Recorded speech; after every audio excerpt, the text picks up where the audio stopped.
तो आज हमारा जो टॉपिक है वो chapter number 9 chemical kinetics chapter का टॉपिक ये है factors affecting the rate of reaction. तो केमिकल काइनेटिक्स में ये हमारी दूसरी वीडियो है। पहले चैप्टर में मैंने इनकी जो मेन डेफिनेशन है कि केमिकल काइनेटिक्स क्या होता है, rate law, order of reaction और उसकी टाइप्स डिस्कस की थी।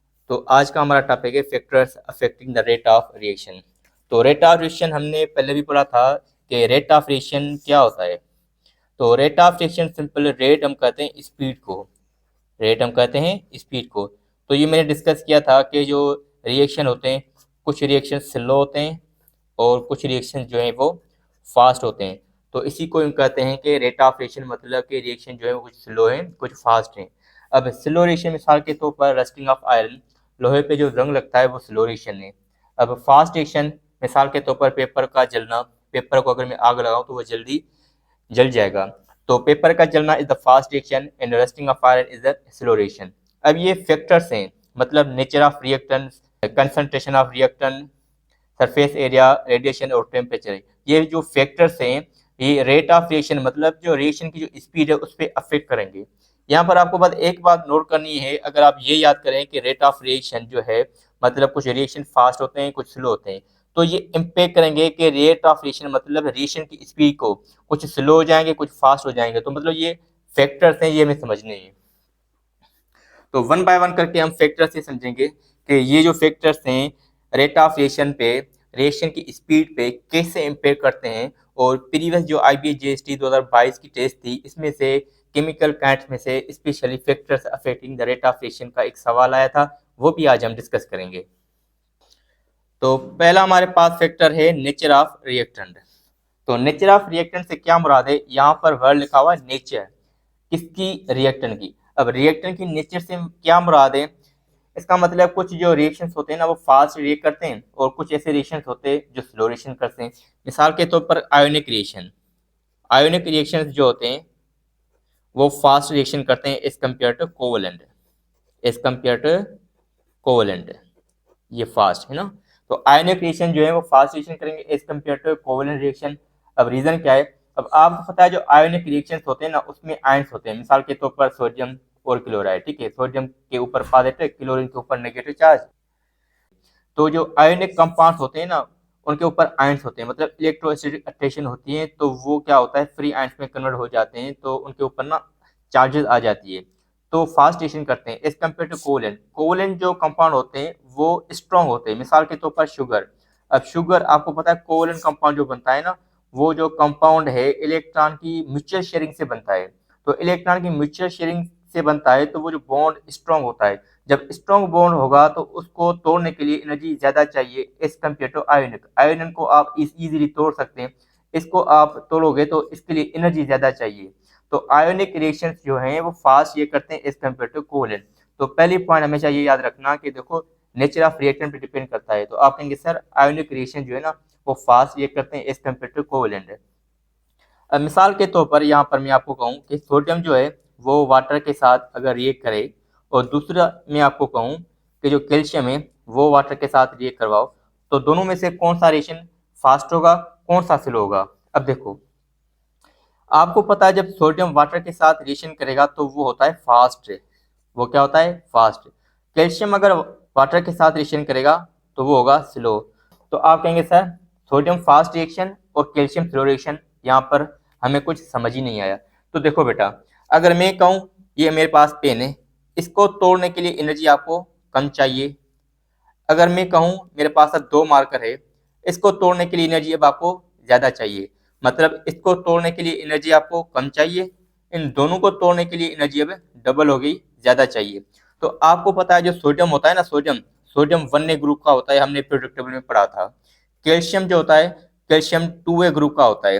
अब 1A ग्रुप का मतलब होता है इसके लास्ट वैलेंस शेल में 1 इलेक्ट्रॉन, कैल्शियम 2A ग्रुप इसका मतलब है इसके लास्ट वैलेंस शेल में 2 इलेक्ट्रॉन। तो सोडियम की जो यहाँ पर आईपी होती है ना, आईपी जिसको हम कहते हैं आयोनाइजेशन पोटेंशियल।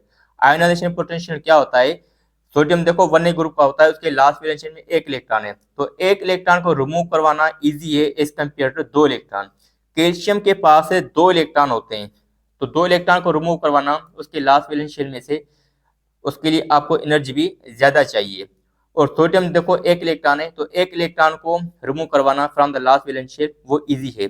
तो हम कहेंगे सर सोडियम की जो आईपी होती है ना वो लो होती है एज कम्पेयर टू कैल्शियम, और जो कैल्शियम की यहाँ पर आईपी होती है वो क्या होती है, हाई होती है। तो इसकी एनर्जी ज्यादा होगी, दैट्स व्हाई जो कैल्शियम है वो जो रिएक्शन करेगा वो स्लो करेगा। सोडियम की आईपी मतलब आयोनाइजेशन पोटेंशियल लो होती, इस वजह से जो सोडियम है वो हाई रिएक्शन करेगा, मतलब कि फास्ट रिएक्शन करेगा। तो याद रखना आयोनिक रिएक्शन जो है वो फास्ट करते हैं as compare to covalent reaction. Ionic reaction में इलेक्ट्रोस्टैटिक अट्रैक्शन होती है, दैट्स व्हाई वो फ्री आयंस में कन्वर्ट हो जाते हैं, तो इजीली रिएक्ट कर देते हैं। शुगर में ऐसा नहीं होता, उनके पास जो बॉन्डिंग होती है वो म्यूचुअल शेयरिंग से होती है, तो इस वजह से वो हार्ड होता है, स्ट्रांग होता है, इसको तोड़ने के लिए एनर्जी ज्यादा चाहिए। सोडियम फास्ट रिएक्शन करेगा as compare to calcium. Sodium की आईपी आपके पास लो होती है, ठीक है, तो इस वजह से एक इलेक्ट्रॉन रिमूव करवाना यहाँ से इजी हो जाता है, तो हम कहेंगे सोडियम जो है वो फास्ट रिएक्शन करेगा। कैल्शियम की अगर बात करें तो कैल्शियम की आईपी हाई होती है, कैल्शियम की आईपी हाई होगी, इस वजह से कैल्शियम स्लो रिएक्शन करेगा एज कम्पेयर टू सोडियम। तो ये आपके पास है नेचर ऑफ रिएक्टेंट। दूसरा हमारे पास है concentration of the reactant. Concentration of reactant, तो कंसंट्रेशन जो हम पढ़ कर आए हैं मोलरिटी, मतलब ये हमारे पास रिएक्शन है, अगर इसकी मिकदार अगर हम पढ़ाएं तो रेट ऑफ रिएक्शन पे क्या इम्पैक्ट आएगा। रिएक्टेंट की पूछ रहा है, प्रोडक्ट की नहीं, ये कह रहा है रिएक्टेंट, तो ये आपके पास रिएक्टेंट मतलब अगर इसकी आप कंसंट्रेशन बढ़ाएं तो रेट ऑफ रिएक्शन पे क्या इम्पैक्ट आएगा, फास्ट होगा या स्लो। अगर इसकी कंसंट्रेशन हम कम करें तो आप बताओ जो रेट ऑफ रिएक्शन है, स्पीड ऑफ द रिएक्शन है, वो फास्ट होगा या स्लो होगा। आपको पता है जो कंसंट्रेशन होती है ना सिंपल, वो हम मोलारिटी से शो करते हैं, मतलब मोलारिटी मिकदार इस तरीके से ना, जो हमने पीछे पढ़ा हुआ है। अब यहाँ पर मिसाल के तौर पर कंसंट्रेशन ऑफ द रिएक्टेंट, याद रखना rate of reaction inversely proportional to the activation energy, इसको हम कहते हैं एक्टिवेशन एनर्जी। क्या कहते हैं, एक्टिवेशन एनर्जी। अब आप कहेंगे सर ये एक्टिवेशन एनर्जी क्या है, तो चलिए पहले मैं आपको ये इंपॉर्टेंट कॉन्सेप्ट होता है एक्टिवेशन एनर्जी का, ये मैं आपको समझा दूं, उसके बाद ये एक्टिवेशन एनर्जी आपको लाजमी पढ़ना है और ये इंपॉर्टेंट पॉइंट है। तो पहले इसको डिटेल में डिस्कस करते हैं। अगर हमने इसको डिटेल में डिस्कस कर लिया, ये आपको समझ में आ गया, तो बाकी जो लेक्चर है factors affecting the rate of reaction बिल्कुल हलवा हो जाएगा, ईजी हो जाएगा। तो पहले हम पढ़ते हैं एक्टिवेशन एनर्जी कि एक्टिवेशन एनर्जी क्या है। तो अब हमारे पास है एक्टिवेशन एनर्जी, जिसको हम पढ़ते हैं इस तरीके से लिखते हैं एक्टिवेशन एनर्जी। अब आप कहेंगे सर ये एक्टिवेशन एनर्जी क्या है, बेटा एक्टिवेशन एनर्जी वो मिनिमम एनर्जी होती है जो किसी भी रिएक्शन को स्टार्ट करने के लिए चाहिए होती है, मतलब रिएक्शन को स्टार्ट करना है उसके लिए जो कम से कम एनर्जी चाहिए होती है ना, मिनिमम एनर्जी, उसको हम कहते हैं एक्टिवेशन एनर्जी। तो आप कहेंगे सर समझ नहीं आया, तो बेटा देखो मिसाल के तौर पर गैस का सिलेंडर है, गैस का सिलेंडर है, ठीक है, उसको आप ओपन करो तो आग नहीं लगेगी, तो आप क्या करोगे, माचिस या लाइटर से उसको जलाओगे, जैसे जलाओगे तो रिएक्शन हो जाएगा, आग लग जाएगी। तो मतलब किसी भी रिएक्शन को स्टार्ट करने के लिए जो एनर्जी चाहिए, जो पुश चाहिए, यहाँ पर जो लाइटर था, माचिस था, वो एक्टिवेशन एनर्जी का काम कर रहा है। तो हम कह सकते हैं कि रिएक्शन स्टार्ट करने के लिए जो स्टार्टिंग एनर्जी चाहिए होती है हम उसको कहते हैं एक्टिवेशन एनर्जी। जो गैस के सिलेंडर की मैंने एग्जांपल दी कि रिएक्शन को स्टार्ट करने के लिए जो मिनिमम एनर्जी चाहिए हम उसको कहते हैं एक्टिवेशन एनर्जी। तो यहाँ पर डेफिनेशन लिखी हुई है, minimum amount of energy required to convert reactant into activated complex. अब ये एक्टिवेटेड कॉम्प्लेक्स भी समझेंगे, ठीक है। यहाँ सिंपली हम कहेंगे रिएक्शन स्टार्ट करने के लिए जो एनर्जी चाहिए हम उसको कहते हैं एक्टिवेशन एनर्जी। अब एक्टिवेशन ये एनर्जी है, तो एनर्जी का यूनिट हमें पता है कि किलो जूल पर मोल ही होता है, तो याद रखना कि एनर्जी का जूल या एक्टिवेशन एनर्जी का जो यहाँ पर यूनिट है वो है किलो जूल पर मोल, डिनोटेड बाय ईए, मैंने यहाँ पर भी लिखा हुआ है। अब ये पॉइंट भी मैं आपको समझा रहा हूँ, मेन पॉइंट है, आ सकता है सवाल। अब मिसाल के तौर पर यहाँ पर मैंने लिखा हुआ है, मतलब ए के जो है ना वो 2 मॉलिक्यूल हैं, बी के प्लस 2b 2 मॉलिक्यूल हैं। अब ये आपके पास है रिएक्टेंट, जब रिएक्ट करेंगे तो देखो ए के दरमियान में बॉन्ड है, बी के दरमियान में बॉन्ड है, तो अब ये इस तरीके से हो जाएगा, ए यहाँ पर भी आपके पास ए, ये आपके पास बी, ये आपके पास बी। अब इन दोनों के दरमियान जो बॉन्ड बना हुआ है और इन दोनों के दरमियान में जो बॉन्ड बना है दोनों टूटेगा और ए बी के साथ, ए बी के साथ, ठीक है। तो इस तरीके से मिसाल के तौर पर मैं लिखूं डॉटेड लाइन से, ये डॉटेड लाइन से मैंने शो किया हुआ है।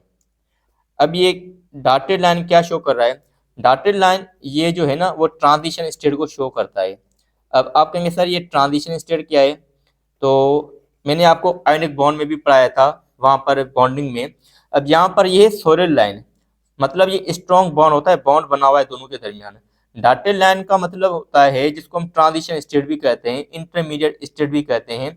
तो मतलब यहाँ पर जो पुराने बॉन्ड थे, ए के साथ जो बॉन्ड था वो यहाँ पर टूट रहा है और ए बी के साथ बॉन्ड बन रहा है। तो हम कह सकते हैं पुराने बॉन्ड टूटेंगे और नए बॉन्ड की फॉर्मेशन होगी। इस चीज को हम कहते हैं ट्रांजिशन स्टेट।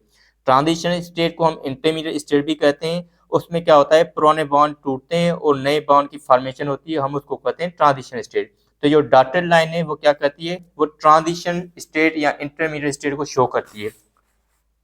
तो जैसे पुराने बॉन्ड टूटेंगे और नए बॉन्ड बनेंगे, तो आपके पास है यहाँ पर एक जो है वो बी के साथ और ए बी के साथ, यहाँ पर देखो एक मालिक्यूल दूसरा मालिक्यूल। अब देखो पहले था 2A, अब बना AB, अलग चीज बनी। तो रिएक्टेंट जो है यहाँ पर आपके पास है प्रोडक्ट में कन्वर्ट हो गया, रिएक्टेंट जो है वो प्रोडक्ट में कन्वर्ट हो गया। मगर बीच वाले ये जो चीज होती है हम उसको कहते हैं एक्टिवेटेड कॉम्प्लेक्स है। तो मतलब minimum amount of energy required to convert reactant into activated complex है। रिएक्टेंट को एक्टिवेटेड कॉम्प्लेक्स में कन्वर्ट करने के लिए जो एनर्जी चाहिए हम उसको कहते हैं एक्टिवेशन एनर्जी। अगेन, रिएक्टेंट को एक्टिवेटेड कॉम्प्लेक्स में कन्वर्ट करने के लिए जो एनर्जी चाहिए हम उसको कहते हैं एक्टिवेशन एनर्जी। ये जो ट्रांजिशन स्टेट, इनके नाम होते हैं ना, इसको हम ट्रांजिशन स्टेट भी कहते हैं। क्या कहते हैं, ट्रांजिशन स्टेट। इस चीज को अभी मैंने डिस्कस किया था कि एक्टिवेटेड कॉम्प्लेक्स, रिएक्टेंट को एक्टिवेटेड कॉम्प्लेक्स में कन्वर्ट करने के लिए। तो ये जो चीज आपके पास है इसका आप दूसरा नाम लिख सकते हैं कि ये एक्टिवेटेड कॉम्प्लेक्स है। क्या आपके पास है, एक्टिवेटेड कॉम्प्लेक्स है। इसका तीसरा नाम भी है, अभी मैंने आपको कहा था इंटरमीडिएट स्टेट, बीच वाली स्टेट। क्योंकि यहाँ पर जो है ना ये मालिक्यूल रिएक्टेंट है कंप्लीटली, ना ये मालिक्यूल कंप्लीटली प्रोडक्ट है, बीच वाली स्टेट है। तो बीच वाली स्टेट को हम कहते हैं इंटरमीडिएट स्टेट। क्या कहेंगे, इंटरमीडिएट। अब ये जो आपके पास है वो अनस्टेबल है, अनस्टेबल है मतलब ये चीज ना तो रिएक्टेंट ना प्रोडक्ट, बीच वाली स्टेट है, अनस्टेबल होंगे, इनकी हाई एनर्जी होगी। तो ट्रांजिशन स्टेट है, हाई एनर्जी हो तो ये क्या करेंगे, प्रोडक्ट में कन्वर्ट हो जाएंगे फॉर द स्टेबिलिटी। आपको पता है ना बॉन्ड बन जाएगा, जब बॉन्ड बनेगा, बॉन्ड बनता क्यों है, फॉर द स्टेबिलिटी। तो ये अनस्टेबल होती है, फिर ये क्या करेंगे, प्रोडक्ट में कन्वर्ट हो जाएंगे। तो ये इंटरमीडिएट भी है, हम इसको अनस्टेबल। अब दूसरी बात आपको वैसे भी पता होगी, जो चीज अनस्टेबल होती है वो उसकी एनर्जी क्या होगी, हाई एनर्जी होगी। क्या होगी, हाई एनर्जी। तो ये मेन पॉइंट है, कॉन्सेप्ट को समझने के लिए लाजमी है। और आपके फर्स्ट ईयर की किताब में जो टॉपिक है ना, collision theory, activation energy, activated complex, उसमें ये सारा टॉपिक पूरा एक्टिवेशन एनर्जी का टॉपिक है। तो मैं आपको पहले ही समझा देता हूँ, यहाँ पर हम सिर्फ factors affecting the rate of reaction नहीं पढ़ रहे, एक्टिवेशन एनर्जी भी आपका हो रहा है यहाँ पर। और लास्ट में इसको हम कहते हैं शॉर्ट लिव्ड। शॉर्ट लिव्ड का मतलब है इसकी जो है ना टाइम होता है वो थोड़ा सा होता है, तो हम कहते हैं शॉर्ट लिव्ड। अब ये क्या होगा, शॉर्ट लिव्ड, जल्दी प्रोडक्ट में कन्वर्ट हो जाएगा। तो रिएक्टेंट को प्रोडक्ट में कन्वर्ट करना है, मगर रिएक्टेंट के बीच में ये स्टेट आती है जिसको हम कहते हैं transition state, intermediate, activated complex, ये सारे नाम है इसके।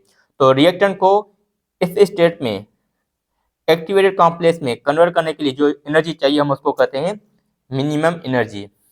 दूसरा आपके पास वर्ड है, ये भी आपके पास आ सकता है ना, टर्मिनोलॉजी है, एक्टिवेटेड कॉम्प्लेक्स क्या होता है, एक्टिवेटेड कॉम्प्लेक्स क्या होता है। अब यहाँ पर देखो ये मैंने लिखा हुआ है, ये एक्टिवेटेड कॉम्प्लेक्स। अब अगर आपसे कोई पूछे कि एक्टिवेटेड कॉम्प्लेक्स क्या होता है, तो आप कह सकते हैं कोई भी एक पॉइंट आप उठा के देख लें, ये जो एक्टिवेटेड कॉम्प्लेक्स होता है वो unstable, high energy and short lived state होता है, जिसको हम कहते हैं एक्टिवेटेड कॉम्प्लेक्स। तो हम कह सकते हैं कि सर ये जो स्टेट होती है ना वो अनस्टेबल होती है। कोई इसकी प्रॉपर डेफिनेशन नहीं है, मगर ये 2-3 पॉइंट्स अगर आप बोल देंगे तो आपकी ये एक्टिवेटेड कॉम्प्लेक्स की डेफिनेशन भी बन जाएगी, जो आपकी बुक में भी है। तो एक्टिवेटेड कॉम्प्लेक्स की डेफिनेशन है N unstable short lived state. एक अनस्टेबल स्टेट होती है मतलब रिएक्टेंट और प्रोडक्ट के बीच में जो स्टेट आए, रिएक्टेंट एंड प्रोडक्ट, इन दोनों के बीच में जो स्टेट है हम उसको कहते हैं ट्रांजिशन स्टेट या एक्टिवेटेड कॉम्प्लेक्स। याद रखना, एक्टिवेटेड कॉम्प्लेक्स का ट्रांजिशन स्टेट भी नाम होता है। तो हम कहेंगे एन अनस्टेबल स्टेट या शॉर्ट लिव्ड स्टेट एग्जिस्ट करती है किसके दरमियान में, बिटवीन रिएक्टेंट, ये रिएक्टेंट और प्रोडक्ट, रिएक्टेंट एंड प्रोडक्ट। तो ये आपके पास एक्टिवेटेड कॉम्प्लेक्स है। अब एक्टिवेशन एनर्जी तो आपको समझ में आ गया होगा कि मिनिमम अमाउंट ऑफ एनर्जी, वो कम से कम एनर्जी जो रिएक्टेंट को प्रोडक्ट में कन्वर्ट करने के लिए यूज होती है। मगर यहाँ पर देखो लिखा हुआ है low activation energy and high activation energy. अब ये यहाँ पर क्या है इसका मतलब, अब देखो मिसाल के तौर पर मैं आपको कहूँ, अब लो एक्टिवेशन एनर्जी तो फास्ट रिएक्शन होगा एंड हाई एक्टिवेशन एनर्जी तो स्लो रिएक्शन। अब ये कैसे, अब मिसाल के तौर पर लो एक्टिवेशन एनर्जी, अब मिसाल के तौर पर अगर मैं कहूँ वुड है, ठीक है, लकड़ी है, अगर जब आप इसको हीट लगाओगे ना, ठीक है, तो उसके लिए आपको एनर्जी ज़्यादा चाहिए, उसको आपको एनर्जी ज़्यादा चाहिए। अगर मिसाल के तौर पर पेट्रोल है, फिर पेट्रोल को सिंपल आप जैसे ही आप उसको माचिस से या लाइटर से इसको जलाएंगे तो जल्दी रिएक्शन हो जाएगा। देखो दोनों प्रोसेस में आपने माचिस का इस्तेमाल किया है, मगर लकड़ी को आग देर से लगेगी, पेट्रोल को आग जल्दी लगेगी। तो इसको वुड को एक्टिवेशन एनर्जी जो होती है ना, मतलब शुरुआत में जो एनर्जी चाहिए होती है, मिनिमम एनर्जी चाहिए होती है किसी भी रिएक्शन को स्टार्ट करने के लिए, तो इसकी एक्टिवेशन एनर्जी क्या होती है, हाई होती है। एक्टिवेशन एनर्जी वुड की क्या है, हाई। जब एक्टिवेशन एनर्जी हाई होगी तो देर लगेगी इसको ना रिएक्शन करने में, तो हम कहेंगे सर इसका जो रेट ऑफ रिएक्शन है वो क्या हो जाएगा, जब एक्टिवेशन एनर्जी हाई है तो रेट ऑफ रिएक्शन स्लो होगा। ये पॉइंट हमेशा याद रखना। देखो एक्टिवेशन एनर्जी हाई है तो slow reaction, activation energy high है तो स्लो रिएक्शन। अब मिसाल के तौर पर पेट्रोल है, क्या है यहाँ पर, पेट्रोल। अब पेट्रोल की जो एक्टिवेशन एनर्जी है ना वो कम है। जब पेट्रोल की एक्टिवेशन एनर्जी कम होगी तो हम कह सकते हैं जो इसका रेट ऑफ रिएक्शन होगा ना वो क्या होगा, हाई होगा। तो याद रखना जब इसकी किसी भी सब्सटेंस की एक्टिवेशन एनर्जी अगर कम है तो फास्ट रिएक्शन, अगर एक्टिवेशन एनर्जी हाई है तो उसका स्लो रिएक्शन हो जाएगा। अब ये एक्टिवेशन एनर्जी भी हो गया, एक्टिवेटेड कॉम्प्लेक्स भी हो गया। ये आपको कॉन्सेप्ट लाजमी याद रखना है कि लो एक्टिवेशन एनर्जी है जो फास्ट रिएक्शन करेगा और अगर हाई एक्टिवेशन एनर्जी है तो स्लो रिएक्शन करेगा। तो अगेन हमारे पास है दूसरा जो हम कह रहे थे, मगर मैंने आपको कहा था कि एक्टिवेशन एनर्जी में आपको पढ़ा दूँ थोड़ा सा, और एक्टिवेटेड कॉम्प्लेक्स ये भी आपके पास कॉन्सेप्ट है। अब आपने एक्टिवेशन एनर्जी समझ लिया, अब आपके पास है ये कंसंट्रेशन ऑफ द रिएक्टेंट है, इसको समझना बिल्कुल ईजी है। तो यहाँ पर देखो अगेन मैंने लिखा है अगर लो एक्टिवेशन एनर्जी तो फास्ट रिएक्शन, अगर हाई एक्टिवेशन एनर्जी तो स्लो रिएक्शन। मैंने आपको एग्जाम्पल वुड और पेट्रोल की दी है। तो यहाँ पर जब रेट ऑफ रिएक्शन जो है ना वो इन्वर्सली प्रोपोर्शनल करता है एक्टिवेशन एनर्जी। अगर एक्टिवेशन एनर्जी कम होगी तो अभी मैंने आपको बताया एक्टिवेशन एनर्जी कम होगी तो फास्ट रिएक्शन। देखो एक्टिवेशन एनर्जी लो है तो फास्ट रिएक्शन। अब यहाँ पर ये आपके पास एग्जांपल है, मैं आपको कुछ कंडीशन दे रहा हूँ, आप मुझे बताएं कि रेट ऑफ रिएक्शन क्या होगा। अब मिसाल के तौर पर हमने कल रेट लॉ पढ़ा था, मैं क्या करता हूँ इसकी कंसंट्रेशन को डबल कर देता हूँ, फिर आप मुझे बताएं कि रेट ऑफ रिएक्शन क्या होगा। फिर मैं क्या करूंगा, SO3 की कंसंट्रेशन जो है ना वो हाफ करता हूँ, 1/2 मतलब हाफ। जब मैं हाफ करूंगा ये हाफ हो गया ना, जब मैं हाफ करूंगा तो आप मुझे बताएं रेट ऑफ रिएक्शन क्या होगा। मैं क्या करता हूँ इसको, आपको पता है पहले हम क्या लिखेंगे, इसका रेट लॉ लिखेंगे जो हमने कल पढ़ा था। SO3 यहाँ पर है, जो मोल होते हैं वो ऊपर चले जाएंगे तो आपके पास 2 आया।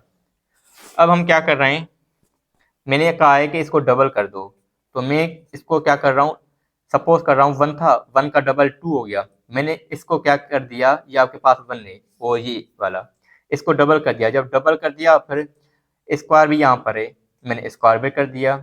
अब 2 का जब स्क्वायर हमें पता है 4, तो देखो जो रेट ऑफ रिएक्शन जो है ना वो 4 टाइम इंक्रीज हो गया। Rate of reaction 4 time. अगर कंसंट्रेशन ऑफ द रिएक्टेंट आपने क्या की, डबल की, तो मतलब जब आप concentration of the reactant double करेंगे तो रेट ऑफ रिएक्शन की जो स्पीड है वो 4 टाइम इंक्रीज हो जाएगी, 4 टाइम इंक्रीज हो जाएगी। अब दूसरा सवाल है, जब आप concentration of the reactant SO3 की कंसंट्रेशन हाफ करेंगे तो रेट ऑफ रिएक्शन पे क्या इम्पैक्ट आएगा। तो यहाँ पर सेकंड है हमारे पास, हम अगेन क्या करेंगे, वही जो हमने रेट लॉ में लिखा था इस तरीके से SO3 है, इसको हम क्या करेंगे, हाफ करेंगे। अब हाफ मतलब इसको मैं क्या कर रहा हूँ हाफ, ये हमारे पास हाफ हो गया, इस तरीके से लिख सकते हैं ना। अब देखो 1 का हमने डबल किया, तो 1 का डबल आपको पता है क्या होता है, 1 + 1 2। अब 1 का हाफ किया तो 1 का हाफ इस तरीके से होता है, इस तरीके से आपको करना है, कंडीशन बनानी है। अब 1 का हाफ भी हो गया, मगर आपको पता है ये इक्वेशन के हिसाब से इसका स्क्वायर है, अब इसका आप स्क्वायर भी कर दो। जब आप इसका स्क्वायर कर दोगे तो 1 का स्क्वायर और 1 ही आएगा, 2 का स्क्वायर ये 4 आएगा। अब देखो रेट ऑफ रिएक्शन 1/4, मतलब 4 टाइम डिक्रीज हो गया, 4 टाइम डिक्रीज हो गया। तो कंसंट्रेशन ऑफ रिएक्टेंट, जब आप किसी भी रिएक्टेंट की कंसंट्रेशन बढ़ाएंगे तो रेट ऑफ रिएक्शन जो है ना यहाँ पर 4 टाइम इंक्रीज होगा, 4 टाइम इंक्रीज होगा। अगर concentration of the reactant half करेंगे तो यहाँ पर 4 टाइम डिक्रीज होगा, यहाँ पर 4 टाइम इंक्रीज होगा, यहाँ पर 4 टाइम डिक्रीज होगा। तो कोई भी आपके पास रिएक्शन दे सकता है, उसके लिए आपको ये कंडीशन ट्रिक से अप्लाई करनी पड़ेगी। तो सिंपली यहाँ पर ये समझ लेना, जिस रिएक्शन की एक्टिवेशन एनर्जी लो होगी उसका रेट ऑफ रिएक्शन फास्ट होगा, किसी भी रिएक्शन की अगर एक्टिवेशन एनर्जी हाई है तो रेट ऑफ रिएक्शन स्लो होगा। अब हमारे पास है सरफेस एरिया। सरफेस एरिया जो है वो रेट ऑफ रिएक्शन से डायरेक्टली लिंक है, मतलब surface area is directly proportional to the rate of reaction. किसी भी चीज का अगर सरफेस एरिया ज्यादा है तो रेट ऑफ रिएक्शन स्पीड उसकी तेज होगी। तो याद रखना जो सरफेस एरिया होता है, सरफेस एरिया किसको कहते हैं, अब मिसाल के तौर पर अगर मैं कहूँ ये मेरे पास बॉक्स है तो इसको कहते हैं एरिया, इस बॉक्स के अंदर जो भी चीज़ है हम उसको कह रहे हैं एरिया। अगर मैं कहूँ दूसरा बॉक्स है, ये मेरे पास बॉक्स नंबर 1 है, ये है 2 है, तो आप बताएं इन दोनों में से इनका सरफेस एरिया किसका ज़्यादा है। तो आप कहेंगे सर जो बॉक्स नंबर 2 है इसका सरफेस एरिया ज़्यादा है, इसका कम है। तो याद रखना जिस भी चीज़ का सरफेस एरिया ज़्यादा होगा उसका रेट ऑफ रिएक्शन भी फास्ट होगा। मिसाल के तौर पर हम एवापोरेशन में करते हैं, जो मैं आपको एग्जांपल देता रहता हूँ कि अगर आप चाय सासर में भी है और कप में भी है, जो कप वाली होगी ना वो देर से ठंडी होगी एज कम्पेयर टू जो सासर में। तो सासर में जल्दी ठंडी क्यों होगी, क्योंकि उसका सरफेस एरिया ज़्यादा है, सरफेस एरिया ज़्यादा होने की वजह से वो जल्दी ठंडी हो जाती है। तो जिंक जो है आपके पास एक है पीस, दूसरा आपके पास है पाउडर।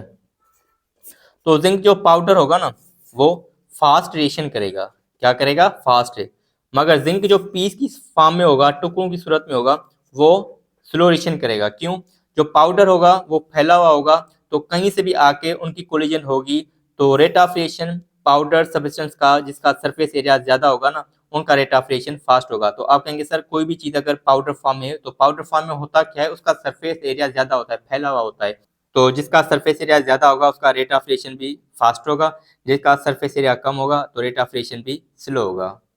हमारे पास फोर्थ है रेडिएशन। रेडिएशन जो है वो directly proportional to the rate of reaction. तो हमने रेडिएशन अब यहाँ पर कैसे अम्पेयर करेगा, तो रेडिएशन सिंपली ये जो फैक्टर है वो जीरो ऑर्डर रिएक्शन के लिए है। तो यहाँ पर लिखा हुआ है all photochemical reaction. Photochemical reaction वो फोटो मतलब लाइट है, हमने पढ़ा है फोटो मतलब लाइट है, वो रिएक्शन है जो लाइट की मौजूदगी में होंगे उन पे ये सिंपल रेडिएशन इम्पैक्ट करेगा। तो मतलब ये जीरो ऑर्डर के लिए एप्लीकेबल है। तो हमने पढ़ा था ना order of reaction zero, first, second, third, इस तरीके से। तो सिंपली ये जीरो ऑर्डर के लिए वैलिड है, बाकी फर्स्ट सेकंड थर्ड पे ये इम्पैक्ट नहीं करेगा। तो याद रखना वो रिएक्शन जीरो ऑर्डर रिएक्शन अगर हम उनकी रेडिएशन बढ़ाएंगे तो रेट ऑफ रिएक्शन भी बढ़ जाएगा। रेडिएशन बढ़ाने से इट मीन्स उनकी जो इंटेंसिटी ऑफ लाइट होती है वो भी बढ़ जाती है।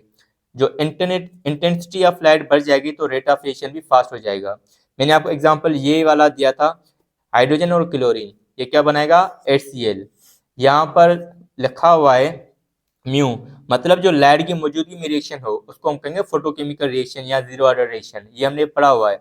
तो रेडिएशन जो इम्पैक्ट है सिंपली जीरो ऑर्डर पे करेगा, बाकी फर्स्ट सेकंड थर्ड पर नहीं करेगा। ये लाइट पे डिपेंड करेगा, कंसंट्रेशन पे नहीं करेगा। याद रखना zero order reaction depends on light, तभी तो हम कहते हैं फोटोकेमिकल रिएक्शन। और जीरो ऑर्डर रिएक्शन तभी कहते हैं क्योंकि कंसंट्रेशन पे डिपेंड नहीं करता। ये सारी चीज़ें मैंने आपको पढ़ाई हुई है, तभी ये जो है ना मैं जल्दी चल रहा हूँ। और ये एग्जाम्पल भी आपको याद करनी है फोटोसाइंथिसिस, हमें पता है ना फोटोसाइंथिसिस लाइट की मौजूदगी में होता है। और ये पॉइंट भी इंपॉर्टेंट है मगर स्टूडेंट इसको इग्नोर कर देते हैं, ये फर्स्ट ईयर की बुक में लिखी हुई है, तो ये भी आपको पॉइंट याद करनी है फोटोग्राफी। अब हमारे पास ये लास्ट है टेम्परेचर। तो हमें पता है कि टेम्परेचर जो है directly proportional to the rate of reaction. अब कैसे? मिसाल के तौर पर अगर आप टेम्परेचर बढ़ाएंगे, जैसे ही टेम्परेचर बढ़ाएंगे तो kinetic energy of the molecule भी क्या हो जाएगी? बढ़ जाएगी। टेम्परेचर बढ़ाने से kinetic energy of the molecule बढ़ जाएगी। आपको पता है ना, काइनेटिक एनर्जी का फार्मूला है हाफ mv², मतलब वेलोसिटी बढ़ेगी। जैसे उनकी एनर्जी और वेलोसिटी बढ़ जाएगी तो उनकी जो कोलिजन है, टकराव ऑफ द मॉलिक्यूल, वो भी बढ़ जाएगा। जब कोलिजन यहाँ पर बढ़ जाएगी तो सिंपल है, उसका कोलिजन भी बढ़ने से रेट ऑफ रिएक्शन ये भी क्या हो जाएगा? बढ़ जाएगा। मतलब टेम्परेचर बढ़ने से काइनेटिक एनर्जी बढ़ जाएगी। जब काइनेटिक एनर्जी बढ़ जाएगी तो उसकी स्पीड भी बढ़ जाएगी, कोलिजन भी बढ़ जाएगी। जब टकराव बढ़ जाएगा सिंपल, तो रेट ऑफ रिएक्शन भी फास्ट हो जाएगा। तो टेम्परेचर बढ़ाने से रेट ऑफ रिएक्शन फास्ट होगा। क्या होगा? फास्ट हो जाएगा, बढ़ जाएगा। अब यहाँ पर मैं आपको उसकी डेली लाइफ में एग्जांपल देता हूँ। मिसाल के तौर पर जो गर्मियों में खाना जो है ना, वो जल्दी खराब हो जाता है, मगर सर्दियों में स्लो होता है। ठीक है, गर्मियों में खाना जल्दी खराब होता है, सर्दियों में कम होता है। मतलब खाना तो खराब होना है, मगर दोनों कंडीशन में रेट का फर्क है। गर्मियों में फास्ट हो रहा है, जल्दी खाना खराब हो रहा है, मतलब फास्ट रिएक्शन हो रहा है। वही रिएक्शन सर्दियों में स्लो हो रहा है। तो हम कहेंगे मिसाल के तौर पर सर्दियों में लो टेम्परेचर होता है, सर्दियों में लो टेम्परेचर। तो जो बैक्टीरियल एक्टिविटीज होते हैं वो उनकी क्या होगी? लो बैक्टीरियल एक्टिविटी। मतलब बैक्टीरिया की जो एक्टिविटी है या बैक्टीरिया की जो रेट ऑफ रिएक्शन है वो क्या हो जाएगा? लो होगा। तो हम कहेंगे सर लो बैक्टीरियल एक्टिविटी। तो मतलब रेट ऑफ रिएक्शन भी क्या हो जाएगा? रेट ऑफ रिएक्शन वो भी क्या हो जाएगा? स्लो। तो slow temperature, rate of reaction भी क्या हो जाएगा? स्लो हो जाएगा। अब गर्मी में खाना जल्दी खराब हो जाता है, क्यों? क्योंकि हाई टेम्परेचर होता है। हाई टेम्परेचर, जब हाई टेम्परेचर होगा, यहाँ पर था लो बैक्टीरियल, तो जब हाई टेम्परेचर होगा तो हम कह सकते हैं ना कि उनकी जो बैक्टीरियल एक्टिविटी होगी वो भी क्या होगी? हाई होगी। जब हाई टेम्परेचर होगा, बैक्टीरियल एक्टिविटी भी हाई होगी, तो रेट ऑफ रिएक्शन वो भी क्या हो जाएगा? फास्ट हो जाएगा। तो सिंपल टेम्परेचर का रेट ऑफ रिएक्शन के हिसाब से क्या कॉन्सेप्ट है? तो आप कहेंगे सर अगर लो टेम्परेचर है तो स्लो रिएक्शन, अगर हाई टेम्परेचर है तो फास्ट रिएक्शन।